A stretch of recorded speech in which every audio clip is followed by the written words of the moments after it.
વલભીપુર તાલુકાની 22 ગ્રામ પંચાયતની ચૂંટણીમાં રવિવારે મતદાન યોજાયું હતું।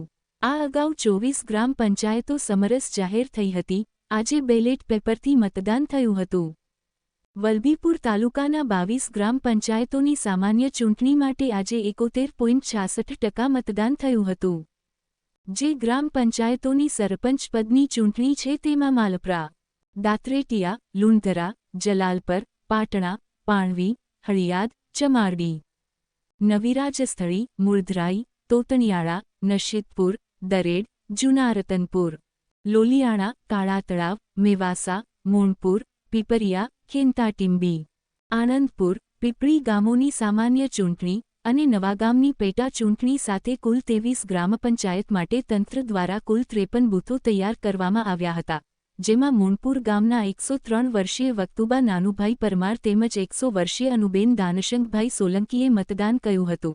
આ વખતની સ્થાનિક સ્વરાજની ચૂંટણીમાં ખાસ બાબત એ હતી કે મતદાન માટે બેલેટ પેપર અને મતપેટીનો ઉપયોગ કરવામાં આવ્યો હતો। તારીખ 25 જૂનને બુધવારના રોજ તાલુકા મથકે જેબી ગુજરાતી કન્યા શાળા ખાતે મત ગણતરી હાથ ધરવામાં આવશે।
Oh yeah.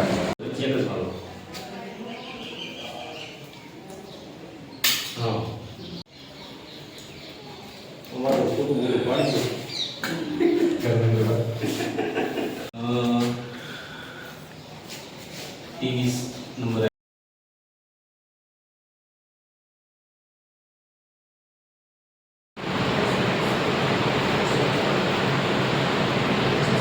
નું નામ? પરમાર રાયસિંગભાઈ નાનુભાઈ। રાયસંગભાઈ, આજનું મતદાન વિશે બે શબ્દ કહેશો? આજનું મતદાન ખૂબ શાંતિપૂર્ણ અને ખૂબ ઉત્સાહભર્યા માહોલમાં મતદાન થઈ રહ્યું છે। મતદારોનો જોર એવો જોમ જુસ્સો છે કે લોકો 12 વાગ્યા હતા તો 50% મતદાન થઈ ગયું। ઓકે, કયા કયા પ્રશ્નો છે મણ પરના કે જે માથાના દુખાવા સમાન છે? મેઇન પ્રશ્ન એક જ છે કે ગામની અંદર પૂરતું પાણી મળતું નથી, એટલે પૂરતું પાણી પ્રેશરથી મળે અને મીઠું પાણી મળે। અને બીજું ગટરના પ્રશ્ન છે। અવારનવાર ગટર નબળી ક્વોન્ટિટી જે બન્યા છે તે ફરીવાર અમે સારી ગુણવત્તાવાળી ગટરનું કામ કરીશું। અને બીજો પ્રશ્ન એવો છે કે આખા ગામમાં જે પૂરના પાણી ફરી વળે છે એના માટે જે નદી છે એ નદીને નહેર ટાઈપ ઊંડી ઉતારી અને એ પાણી નદીમાં પ્રસાર થાય એ રીતનું ગામની અંદર પસાર પાણી ન આવે। ગામમાં શિક્ષણ અને આરોગ્ય લક્ષી કેવું કામ છે? ગામમાં શિક્ષણ લગતું કોઈ પ્રશ્ન છે નહીં, વ્યવસ્થિત સ્કૂલનું પણ સારું કામ છે, તમામ પ્રકારની સુવિધા છે। અને આરોગ્યમાં પણ જે એક દવાખાનું નું જે મકાન છે એ પડી ગયું છે, અત્યારે ભાડે મકાનમાં રહે છે, એ મકાન જલ્દી બને એના માટે અમે પૂરો તૈયારી કરી। ઓકે, આમ વલ્લભભાઈ વિશ્રમભાઈ ઢાઢોદરા। વલ્લભભાઈ, આજની જે મતદાન થઈ રહ્યું છે એ વિશે શું કહેશો? બસ શાંતિપૂર્ણ થઈ રહ્યું છે। વલ્લભભાઈ, આ લોકો તમને જો સરપંચ તરીકે ચૂંટી કાઢે તો મણપરના કેવા એવા પ્રશ્નો છે કે સૌ પ્રથમ લેશો તમે? હા, મને આ ભૂપતસિંહ કીધા એ પ્રમાણે અમે લઈશું। ઓકે, નામ? પ્રવીણભાઈ જીવનભાઈ સોલંકી। પ્રવીણભાઈ, આજે તમે ઉમેદવાર તરીકે, સરપંચના ઉમેદવાર તરીકે દાવેદારી નોંધાવી છે ને આજનું મતદાન છે એ બાબતથી શું કહેશો? કેવું મતદાન થઈ રહ્યું છે? શાંતિપૂર્ણ થઈ રહ્યું છે।